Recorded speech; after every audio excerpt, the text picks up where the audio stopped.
आदाब, मैं मुमताज़ आलम रिजवी और बात करूंगा आज जो मिल्लत-ए-इस्लामी हिंद की जानिब से एक बड़ा इजलास मुनक्किद किया गया। मैं इसलिए कह रहा हूँ मिल्लत-ए-इस्लामिया हिंद की जानिब से क्योंकि किसी भी ऑर्गेनाइजेशन की तरफ से नहीं। हाँ, IMCR के जो चेयरमैन है और साबिक मेंबर पार्लियामेंट मोहम्मद अदीब, उन्होंने इनिशिएटिव लिया और तमाम जो मिल्लत की बड़ी जमातें हैं, मिल्लत-ए-इस्लामिया हिंद के जो बड़े लीडर हैं, सियासी, समाजी, मिली, उन सब को एक प्लेटफॉर्म पे जमा किया, जहां दिल्ली के कॉन्स्टिट्यूशन क्लब ऑफ इंडिया में आज एक बड़ा इजलास 3 बजे से लेकर के 6 बजे 7 बजे तक तकरीबन 4 घंटे सर जोड़ करके तमाम दानिश्वर बैठे। इसमें जो जम्मू कश्मीर के साबिक वज़ीर आला फ़ारूक अब्दुल्ला, साबिक वज़ीर आला महबूबा मुफ्ती के अलावा सलमान खुर्शीद, मौलाना कल्बे जवाद और जमात इस्लामी हिंद के सदर सैयद सादत हुसैनी और इसके अलावा उबैदुल्ला खां आज़मी से लेकर के कई मेंबर पार्लियामेंट, इमरान मसूद, इकरा हसन, ज़ियाउर रहमान बर्क और मोहिबुल्ला नदवी, तो इस तरह से और रूहुल्ला मेहदी जो जम्मू कश्मीर के मेंबर पार्लियामेंट, कई और बड़ी शख्सियात वहाँ पे जमा हुई, सर जोड़ करके बैठी। अबू आसिम आज़मी भी आए, प्रोफेसर ए फातमी जो मिनिस्टर रहे हैं वो आए, अनीसुर रहमान जो फुलवारी शरीफ बिहार और हिंदुस्तान के अलग अलग कोने से इसमें जजेस भी थे, जैसे जस्टिस इकबाल अंसारी साहब भी मौजूद थे, कई साबिक मेंबरान पार्लियामेंट, कई मिली जमातों के जैसे दरगाह अजमेर शरीफ से सरवर चिश्ती। इस तरह से अगर देखा जाए तो बड़ी नामवर शख्सियात वहाँ पे जमा हुई और ये तय किया जाना था कि आखिर मुस्तकबिल में हो क्या, क्योंकि UCC हो, NRC हो या SIR हो या जिस तरह से प्लेसेस ऑफ वर्शिप एक्ट को ताक पे रख करके जो मस्जिदों को, मज़ारों को, इबादत गाहों को मुनहदिम किया जा रहा है, यही नहीं बल्कि वहाँ पे सवाल उठा, ऐसा बताया जा रहा है। सवाल क्या उठा? सवाल ये उठा कि सिर्फ आप मजहबी मकामात की बात क्यों कर रहे हो? बड़े पैमाने पे आसाम में मकान गिराए जा रहे हैं, बड़े पैमाने पे ये रिपोर्ट पेश की गई। बड़े पैमाने पे महाराष्ट्र में, राजस्थान में, उत्तर प्रदेश में भी, जो नेपाल बॉर्डर के एरियाज में, वहां पे जो कुछ हो रहा है, रिपोर्ट नहीं आ पा रही। तो एक बड़े मॉब लिंचिंग किस तरह से की जा रही है, एक खौफ और दहशत का माहौल कैसे बनाया जा रहा है, तो उनका बाकायदा जो है प्रेजेंटेशन भी वहाँ पे हुआ, जैसा कि बताया जा रहा है कि, और ये बड़ा प्रेजेंटेशन था। APCR जो मुल्क भर में काम कर रही, उसने वहाँ पे एक प्रेजेंटेशन दिया और सबने उसे बगौर देखा और ये कि क्या किया जाए। देखिए, सबसे बड़ा इम्पोर्टेंट जो मसला वहाँ पे समझ में आया और जो दिखाई दिया वो ये कि इत्तेहाद कैसे कायम हो आपस में। पहले आपस में तो सर जोड़ करके बैठे, तो उसकी एक पहल की गई कि जब खुद सब सर जोड़ करके बैठ लेंगे तब हम दूसरों को अपने साथ लाने की कोशिश करें।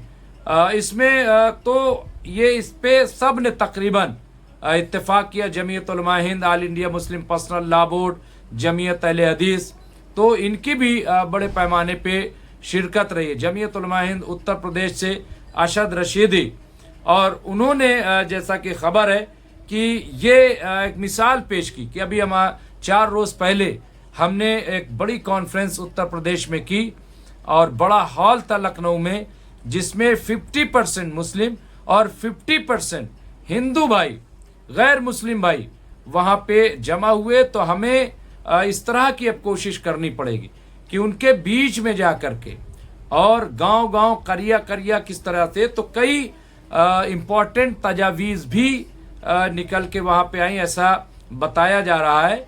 और सबसे ज़्यादा खुशी की बात यही रही है पूरे इजलास में कि कम से कम सारे लोग सर जोड़कर बैठे, तो क्योंकि और सब ने ये एहसास किया कि डायरेक्ट हमला जो है वो मिल्लत इस्लामिया पे है और इस मुल्क की दूसरी बड़ी अक्सरियत से ये कह सकते हैं। फारूक अब्दुल्ला साहब ने कश्मीर में जो कुछ हुआ, डी लिमिट के ज़रिए जो है जो हुआ, जो हदबंदी वहाँ पे की जा रही है, इसके अलावा जो और वहाँ पे कुछ हो रहा है उसका जिक्र किया है। और ये प्रेस कॉन्फ्रेंस में सारी बातें आएंगी, क्योंकि अब प्रेस कॉन्फ्रेंस का भी एहतमाम किया है। तो मोहम्मद अदीब ने इंडिया इस्लामिक कल्चर सेंटर में प्रेस कॉन्फ्रेंस की बात कही है, और प्रेस कॉन्फ्रेंस में जो नई तजवीज़ ऐड हुई हैं कि किस तरह से उस पर आगे बढ़ा जाए। ख़बर यह है कि अक्टूबर में या नवंबर में ऐलान किया जाएगा प्रेस कॉन्फ्रेंस में कि एक बड़ी कॉन्फ्रेंस की जाएगी, इससे ज़्यादा बड़ी कॉन्फ्रेंस। इसमें वकला भी रहे, जैसे सीनियर एडवोकेट फरमान अहमद नकवी साहब वो आए, तो और यहाँ पे कई अहम फुज़ैल अय्यूबी साहब जो एडवोकेट ऑन रिकॉर्ड है सुप्रीम कोर्ट, वो रहे। तो इस तरह से देखा जाए तो अब अक्टूबर नवंबर में एक बड़ी कॉन्फ्रेंस की बात है, जिसका जिक्र प्रेस कॉन्फ्रेंस में शायद किया जाएगा। नई तजवीज़ क्या है उनका भी जिक्र किया जाएगा। लेकिन इत्मीनान की बात यह है। अच्छा, दूसरा ये कि कुछ अभी तंजीमों के जो बड़े जिम्मेदार हैं वो नहीं पहुंच पाए, लेकिन उनकी नुमाइंदगी कहीं ना कहीं देखने को मिली है।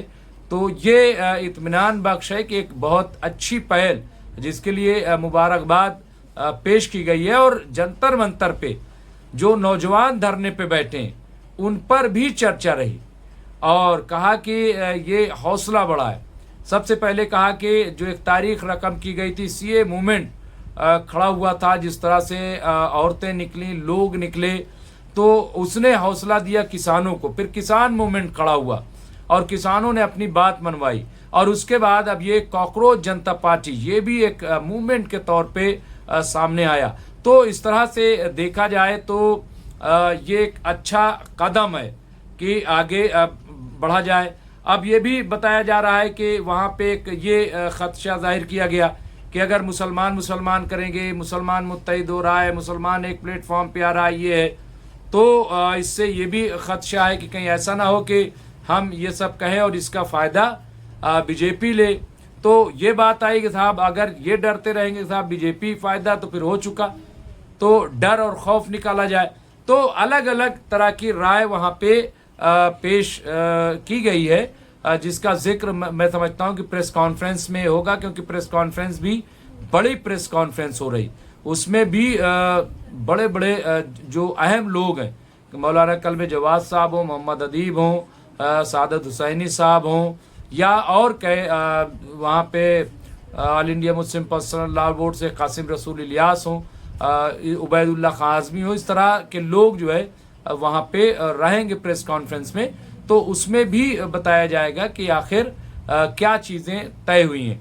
लेकिन मैं पूरे उस वसूख से बात कह सकता हूँ कि ये एक अच्छी पहल थी, बड़ी कामयाब पहल थी, और इसमें जो एक बात निकल के आई है कि, और फारूक अब्दुल्ला साहब ने बड़ी जिम्मेदारी से बात कही कि साहब हमने मजहबी मुल्क को छोड़ा, हमने जिन्ना को छोड़ा, और हमने गांधी जी को पकड़ा, लेकिन हमें मिला क्या? हम यहाँ रुके तो हमें क्या दिया जा रहा है? आज क्या हो रहा है हमारे साथ? तो ये एक दर्द भी बयान किया, लेकिन कहा कि डरना नहीं है, मुसलमान डरता नहीं है, और हमें किसी भी हाल में डरना नहीं है। डर सिर्फ अल्लाह का होना चाहिए और किसी का नहीं होना चाहिए। इसी तरह से रूहुल्लाह साहब ने भी इसी बात पर जोर दिया और कुरान का हवाला दिया कि डर किस बात का, और क्यों डरें? डरना नहीं है, बल्कि और इसी मुल्क में रहना है और यही मुकाबला करना है। तो इस तरह की अलग अलग फिक्रमंदी रही। थोड़ा बहुत गर्मा गर्म भी बात हुई, जैसा कि आम तौर से होता है।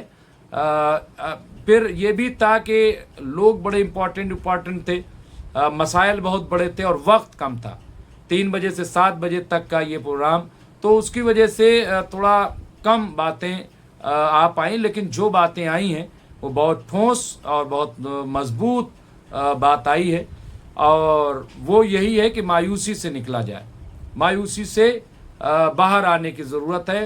और मुत्तहिद होकर के हालात का मुकाबला करने की ज़रूरत है। बाकी आप प्रेस कॉन्फ्रेंस में सब सुनेंगे, सब कुछ उसमें आ जाएगा कि क्या हुआ। फिलहाल हमें दीजिए इजाज़त। बहुत बहुत शुक्रिया।